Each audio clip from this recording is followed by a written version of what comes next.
That was beautiful, as it always is. Thanks for giving me a technical moment here. We're all sharing a computer this morning. So, is inner peace possible? That's what we're contemplating today. So, I want to begin by creating an analogy for you. And it's an analogy about life. Have you ever had the experience of rafting or kayaking? And you're going down along the river and it's really beautiful and it's really calm and it's really peaceful. And if you're with other people, it might be kind of idyllic. It might be idyllic if you're by yourself too, but you might be laughing, you might be having fun. But if you're rafting, there's this thing called rapids. Anybody ever been through any? Right. And rapids require our full attention because they can be a little bit dangerous. And I know that because the first time I went rafting, we flipped. And my stepdaughter at the time was about 7. And I grabbed her and I put her on the overturned raft. But we didn't know where her father was. He got shot down the river, which happens with rapids. We didn't know he was okay for a while. But I think that's a good analogy for life, right? Sometimes things are smooth. And sometimes things are a little turbulent, and they're like the rapids. And life, because life is like that, we have a choice. What do we do in the midst of that? We can think as spiritual people that it should all be calm. And if it's not calm, we can make that mean something about us, right? What was I thinking? I must have believed the wrong thing. Instead of saying, no, everything that happens in our life is an invitation for us. It's a chance to really actually practice our faith and to be with what's happening and not resist it, to do our spiritual work with whatever it is that's happening. So to talk about peace, we have to talk about not peace, right? When we're not at peace, it wakes us up, right? And life can seem like it's happening to us then. It's really easy to feel like we're being victimized by whatever it is that's happening. Or in a relationship, it could be like this person, they're doing this to me, right? But we can't allow ourselves to be unconscious, right? Because then we're building our sense of separation. And it could also not peace right now, it could also look like anxiety. You know, I've heard more people talk about not sleeping, having anxiety than I've ever heard before. And I think that that reflects how we're living. We're always plugged in. Most of us are on social media a lot. And we're always seeing what's wrong. Or we're seeing what could happen. Or maybe we're comparing ourselves to someone else and thinking our life should be like theirs. But that can cause anxiety for us. Not peace can also be reacting to a situation that triggers us. I think a lot of people are having that experience right now about politics. They might even be having it with their loved ones. One of my friends yesterday said, I couldn't help myself. I tried to talk my sister into changing who she was voting for. She goes, it did not go well.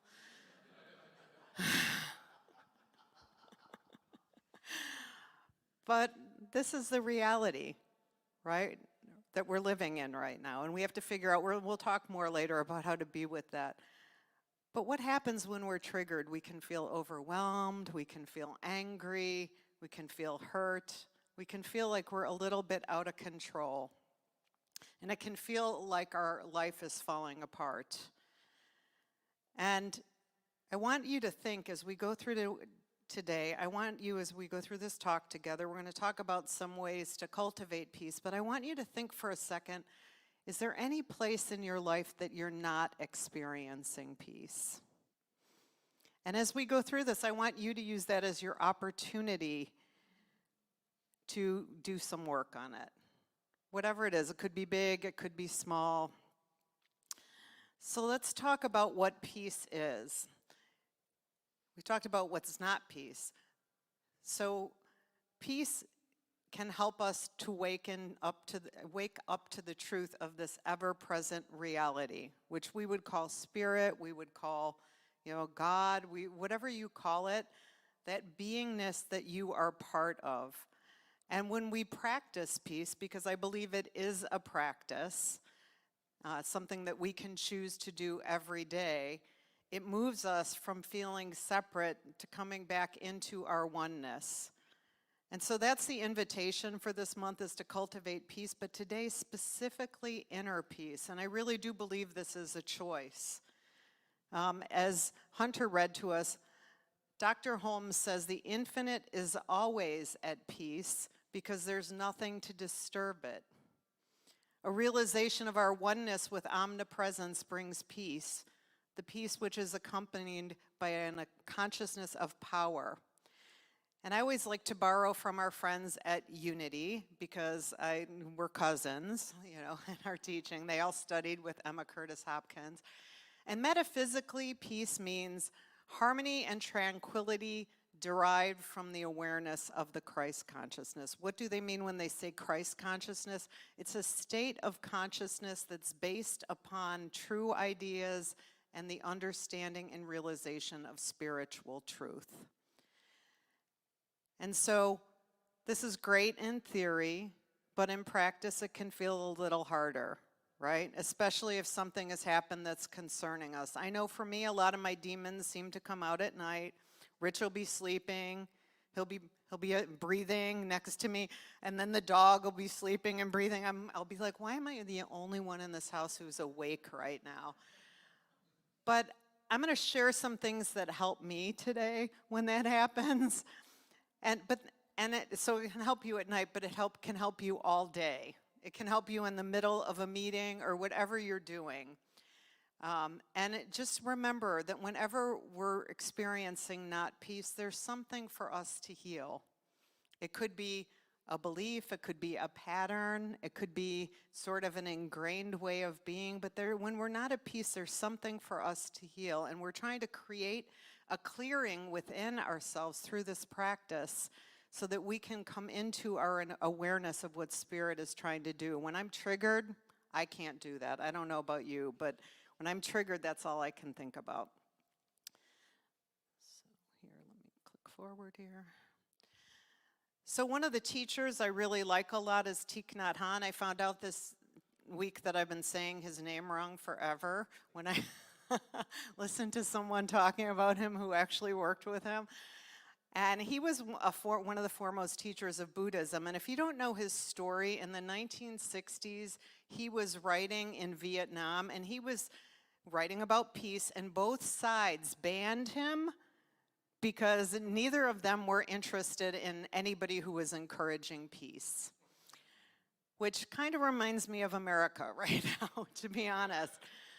But I'm going to talk a little bit about Buddhist thought because it points to the same thing as Ernest Holmes was talking about, but I feel it feels a little more approachable to me to say, like, oh, just unite with divine consciousness. Sometimes that seems pretty difficult, doesn't it? So the root of the word Buddha means to wake up, to know, and to understand. And a person who wakes up and understands is called a Buddha. And the capacity to wake up and understand is called Buddha nature. And so Buddhists practice, they say, I rely on the Buddha in me. And what they mean when they say that is, I believe there is this place within myself that has the capacity to wake up. It's beautiful, isn't it? And I think to find peace where we're living right now in this time, we need to cultivate this sense of love and care in ourselves first and work through our triggers so that we do become available for understanding. And one of the things I also love about Thich Nhat Hanh is he talks a lot about love. He talks a lot about cultivating our loving nature. You know, we tend to talk a lot about the love in Centers for Spiritual the law in Centers for Spiritual Living, but the love is also part of the teaching. And I think for all of us right now to move from up here to down here is the invitation. So we need to get into a peaceful place to do that. And Thich Nhat Hanh says, start with your breath. And so we're going to do this together right now. He invites us to breathe, and we're going to use this mantra. But he also encourages you to smile at the end of the breath when you breathe out, just to remind you to connect to the moment that you're in. And he also, the other thing he talks about in one of his books is he goes, you could do this with your family. When you sit down to dinner, I'm like, I really wonder what my family would think about that. We're just going to have a breathing exercise, everyone.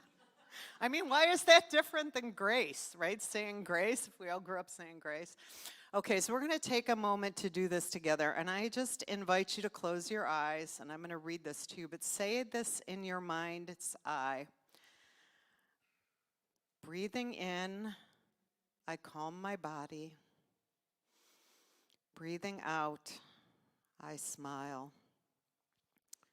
Dwelling in the present moment, I know that this is a wonderful moment. Okay, let's do it again. Breathing in, I calm my body. Breathing out, I smile. Dwelling in the present moment, I know this is a wonderful moment. Let's do it one more time. Breathing in, I calm my body. Breathing out, I smile. Dwelling in the present moment, I know this is a wonderful moment. So I invite you now to bring your awareness back to the room, and I just invite you to look around with your smile on your face and look at the people in the room with you in this present moment. It's really a beautiful moment. It's actually the only moment we ever have. We forget that. So that's something you can do at any time. Even if you're in that triggering conversation, it could be just like, hey, I need a minute, I gotta breathe here. Okay, now my computer's frozen. We're having some, John mentioned we were having technical difficulties this morning. I'm like, I'm glad I'm not having them. So the next thing you need to really think about is, how are you making space for your spirit? I don't know about anybody else, but if something's troubling me, sometimes I just need to sit and be with it. Sometimes I need to go outside and take a walk. I find that nature really calms me down very much. Being around trees and stuff, it's wonderful. Sometimes I just need to be alone, right? And if I give myself space, I do find that peace arises. So make the space and do that for yourself. You know, we're taught it's selfish to be focused on ourselves, but if you're not at peace with yourself, you're really not available for anybody else, right? So make your peace a priority. I also want to really encourage you to consciously unplug. I will confess, I am a terrible phone addict. I am. It's the truth. You know, we're so used to like, oh, I'm bored. What am I going to do? I'm going to pick up my phone. I'm going to go see what everyone's doing on social media. I'm going to play the New York Times spelling bee, which is my personal addiction. But I was listening to James Clear this week, who created the book Atomic Habits, and he was talking about how he had to change his life when his children were born. He had been working 90 hours a week to really make it, right? He's a writer, and I think he's a speaker too. And he said, I just realized I couldn't have small children and keep living this way. And he said, one of the first things I did is I deleted my email apps from my phone. That's a lot to think about, isn't it? But I discovered yesterday that there's a way. The other thing he said is only twice in 1 year did he have an emergency when he was only with his phone that he had to re-download his email to do something. Twice in a year, think about that. So you can limit how much time you spend on your apps. There's actually a way to set that on your iPhone if you have one. I found that out yesterday. There's also something called downtime. You can turn your phone off after a certain time of night, that you have to give it permission to get into something. And it really helps you to be aware, like, wow, I really do this a lot, right? And so I just invite you to do that, because we bought into being plugged in all the time. And it's actually not good for your brain, right? It really isn't. So make space for your spirit. And there might be some situations in your life where you need to unplug from people or situations, or in the case of my friend, she needs to unplug from trying to have that conversation with her sister. It's not going to change anything, right? And so what do you need to be unplugged from to be more at peace? Is there anything you need to unplug from? The next practice I want to talk about that's really helped me a lot is Ho'oponopono. And, I've shared, I've had a situation with one of my siblings where my sibling told me about 5 months ago that her son, who used to live with me, had a grievance with me. And I said, well, that's really interesting because he didn't choose to talk to me, right? And so when it happened, I'm going to be honest and say I was very defensive because I'm just kind of like, really? Like, he lived with me for 5 years and he doesn't care about me enough to come and actually talk to me about this? And I'm like, so you're telling me? And so, at the time it was really easy to be right, I have to just say. And my whole family agrees with me, like, oh my God, can you believe it, right? But, my primary goal in my relationship with my sister is my relationship with my sister. And for a while that looked like I didn't talk to her about it, right? Because I'm like, I don't want to hurt my relationship with her. I love her. My whole life, she's 12 years older than I am. She has always been like one of the people in my life I go to. And so I had to do my own work.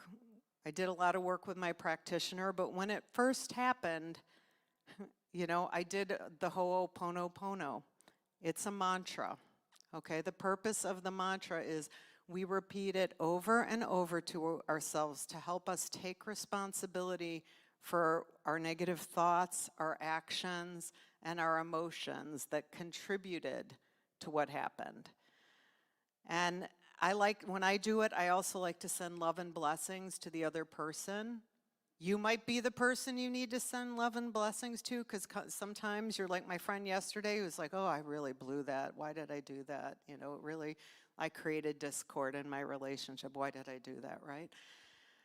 So we know this kind of conflict is happening right now between people around politics and stuff, and we're going to do a Ho'oponopono in a minute, but my practical advice right now for everyone is to really be thoughtful and consider whether you want to be in conversation with someone in your life has a blatantly different point of view. I have a lot of clients who are more conservative than I am, and I can normally hold the space and just have a conversation and be curious, honestly, because none of us are just in one point. There's not one point here and one point there, right? None of us are just one point, and I have found that with most people you can have a conversation, right? And just be curious. What's your point of view? I have a client, his father's a 102-year-old Holocaust survivor. And he said, I think liberalism caused the Holocaust. I'm like, huh, that's curious. I never heard that before. But I'm like, but that was his interpretation of history. I might frame that differently and say the reaction to liberalism caused the Holocaust, right?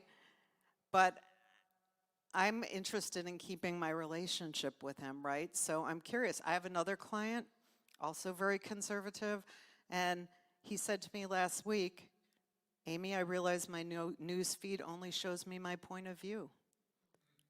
And he said, so I've started to go look for the other point of view. I'm like, wow, I am like so incredibly proud of you. So I think with some people you can have a conversation. You need to decide, is this someone you can have a conversation with? And I like to think, I said this to my friend yesterday, a lot of people are afraid of losing what they think their life is, or they think they've already lost it, right? And they think they want to blame someone else, right? And I think we can relate to this because we don't want to lose the progress that we think we've made in things, right? As those of us who are more liberal.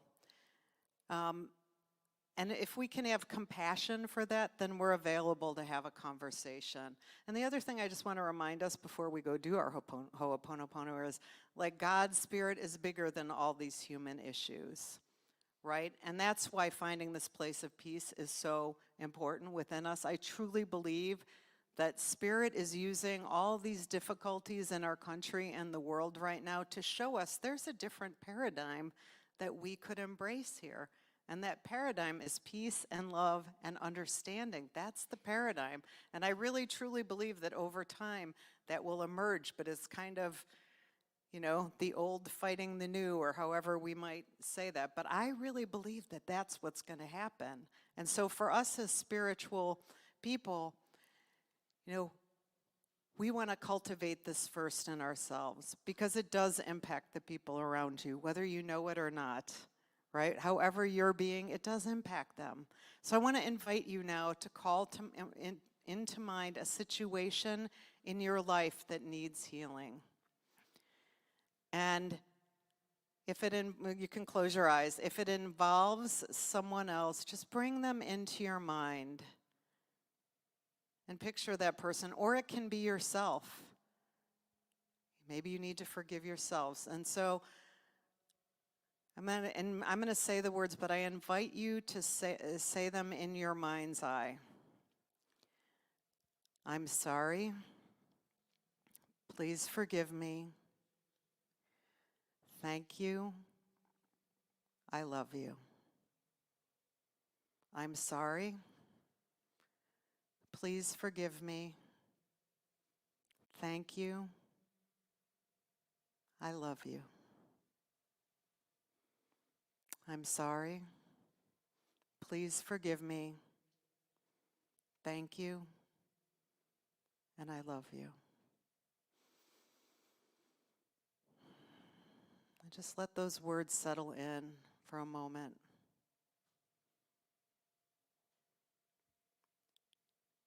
And I invite you to open your eyes now. And if you're working this at home, you might need to do it 10 times. You might need to do this many times. And there's no right or wrong in this, but it's just you're creating that clearing. Prayer does the same thing. Prayer creates a clearing. So does meditation. Okay.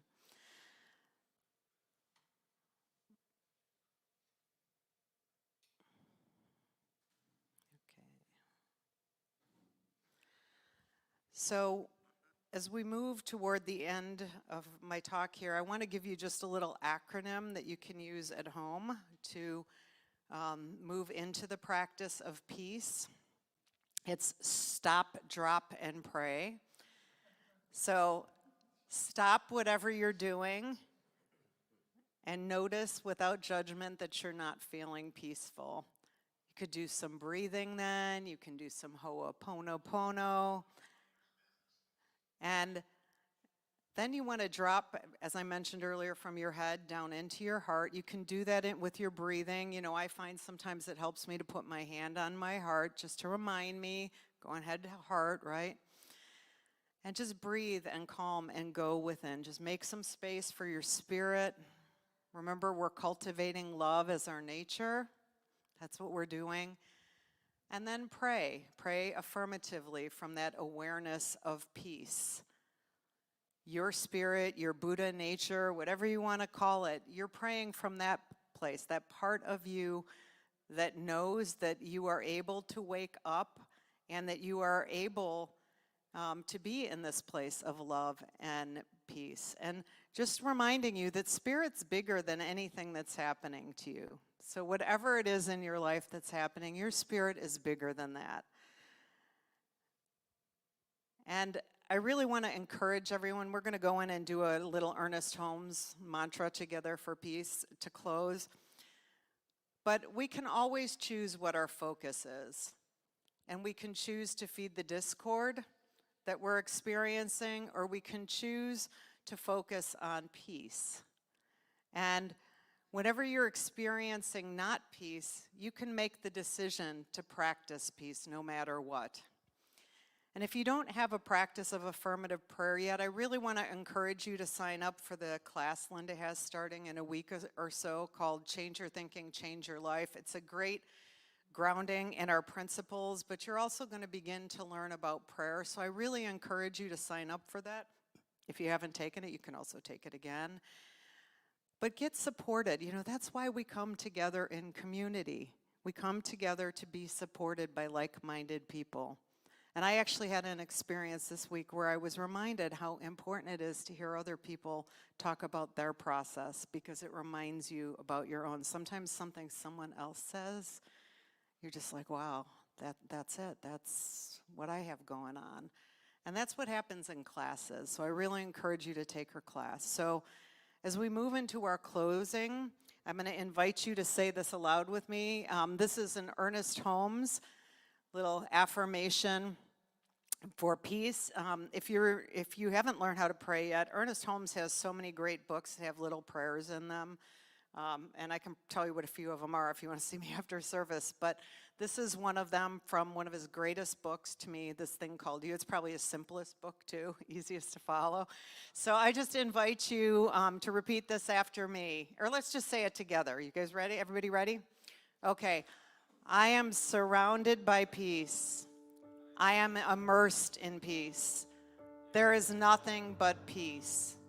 Peace, deep, calm, undisturbed. And so I invite you to turn within in this moment. Just breathing into the goodness of this moment. And in this moment, I know the presence and power of Spirit. I know this presence which is never an absence. This presence which is guiding and directing us. This presence which is loving us and pointing us in the divine direction for our lives. This presence of love. This presence of grace. This presence of goodness. And I know that I'm one with it, just as each of the beautiful people hearing my words are one with this presence and power of love, of goodness, of peace, of perfect divine well-being. So from this place of oneness, I just speak a word, knowing and claiming for each of us that we are open to heal whatever needs to be healed within us. That we are open to listening to the voice of Spirit, which is calling us toward more peace. Knowing what needs to be healed, knowing what needs to be let go of. And so I just know and claim that we are open to the experience of healing, whether it is within ourselves or in our relationships. And I know and affirm for us that healing is also happening in our country and in the world, that peace and love will have the final word. And this is what we are a stand for. So I say yes to this. I know that God's got this and all is well. And I'm just so grateful for this, so grateful for this peace that passeth understanding, so grateful for the peace that lives within each of us, so grateful to know that this prayer is fulfilled now. And together we say, and so it is.